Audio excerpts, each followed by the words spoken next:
Եվ բերելով նրանց, ատյանի առաջ կանգնեցրին։ Քահանայապետը հարցաքննեց նրանց ու ասաց.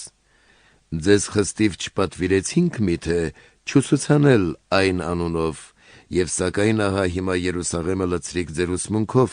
եւ այն մարդու արյան պատասխանատվությունը ուզում եք մեր վրա գցել»։ Պատասխան տվեցին Պետրոսն ու առաքյալները եւ ասացին. «Պետք է առավել Աստծուն հնազանդվել, քան մարդկանց։ Մեր հայրերի Աստվածը հարություն տվեց Հիսուսին, որին դուք սպանեցիք խաչափայտից կախելով։